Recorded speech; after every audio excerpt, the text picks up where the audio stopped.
It is a great pleasure to welcome to Cinema Showcase right now the very fine actress Dana Delany. Thank you so much for taking this time out. Good to see you. Thank you. First of all, my congratulations to you on this film. House Sitter is such fun, and to see it in an audience filled with people who are obviously enjoying it too. Mm-hmm. Well, that just sort of gives it an extra fill. Yeah. It's I have this theory about comedy that you can't really enjoy it by yourself. I think you have to have an audience. Mm-hmm. Yeah, I think that's true. Once in a while you'll get a belly laugh, but yeah. You're right, it should be infectious. Yeah. Mm-hmm. What attracted you to the film? I know the salary was probably good, but... No, not really. Wasn't it? I think it was the people involved. Yeah. You know, with Goldie Hawn, Steve Martin, and Frank Oz, you really can't go wrong there. And also because I had just done China Beach, which was so serious, I wanted... and right after that, I had done Light Sleeper, a Paul Schrader film, which was even more serious. Yeah. I wanted to do something light and fun. Now, it's obviously impossible for anyone to, I think, talk to you and not mention China Beach, because the series was so beautifully done and so intense in many ways, and covered so many areas of the experience.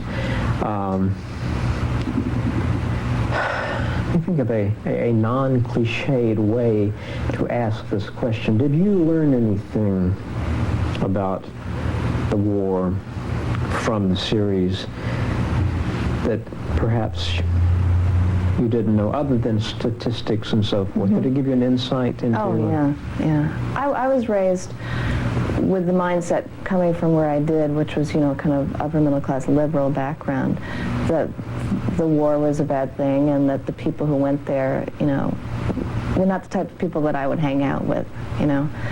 And I just feel such compassion for those people, and especially the nurses who really taught me compassion.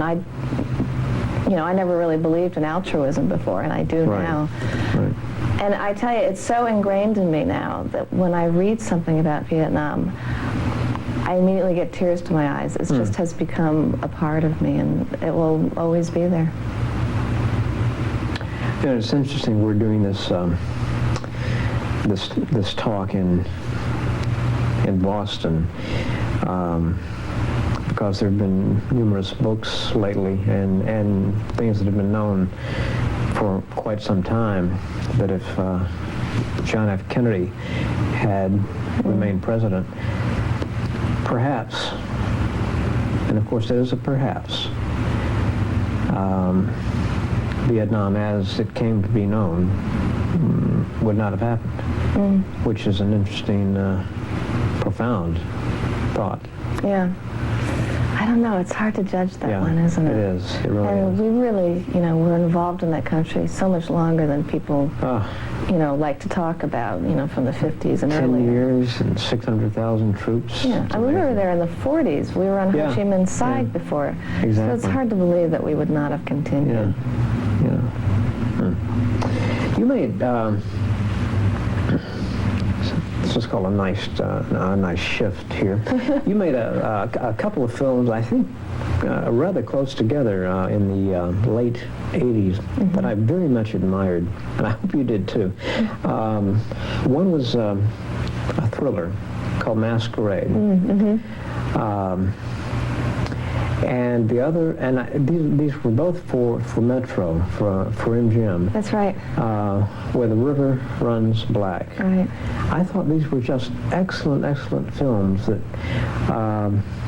they did well, I think, but not perhaps as well as we might have wished. No, they were sort of, people remember them from cable more than from the theaters. Yeah.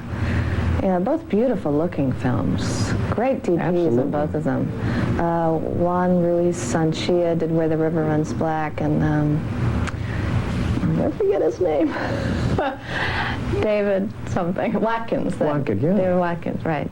Did Masquerade. Yeah. Mm-hmm. And the director of Masquerade, Bob Swain. he's based, correct me if I'm wrong, he's based in Paris or lives in Paris, Yeah. but he is an American. He was right? born in the Valley in L.A. and lives in Paris, yeah. Interesting situation. Yeah, there. I'd like to have that situation. What kind of roles, now that you have this marvelous comedy, House Sitter, behind you, which I have no doubt is going to be a tremendous success, what kind of roles are you looking for? Leads. Absolutely. Nothing less.